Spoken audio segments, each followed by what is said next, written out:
Debate is still going on the Assembly floor right now over a bill that would increase the state's minimum wage to $9 an hour. The bill also calls for automatic increases to the wage every time the rate of inflation goes up.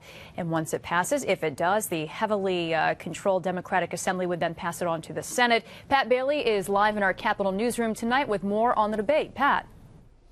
Well, that's right, Dory. In fact, it is just wrapping up, I'm told, right now from somebody inside the Assembly chamber. They just texted me and said that the vote is actually going on right now. Now, lawmakers who support the minimum wage hike say it is extra money in pockets of a lot of almost 1 million New Yorkers who would be affected by this minimum wage hike. Now, opponents of it say that many Republicans, or those opponents, they say it would hurt small businesses and force layoffs. But if you look at other states with higher wages, the unemployment rates are lower than New York's. Democrat lawmakers say a $9 an hour minimum wage spurs the economy. Higher wages mean higher incomes. Higher incomes mean greater spending, which provides a boost to local economies and encourages more hiring.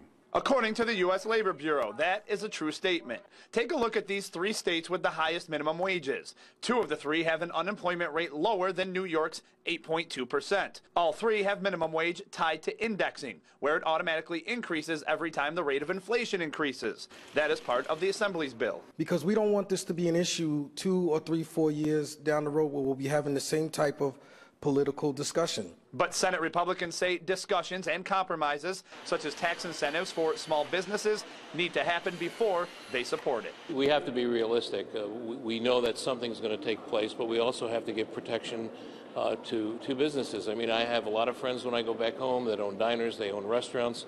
I think service industry needs to have some protection. How confident are you that there could be a compromise with that? Oh, I think there definitely would be. That's what the negotiations and good legislation is about. Assembly Speaker Sheldon Silver said today that this bill does not have any tax incentives in it for businesses. Now, on its chances in the Senate, as is, the Speaker said, quote, there has been support from a significant number of members, and I believe it has a good chance to pass, end quote. Now, of course, we'll have to wait and see. Dory, as I said, they're on the floor voting right now. Again, minimum wage being increased to $9 an hour, expected to pass the Democratic-controlled Assembly right now. Dory?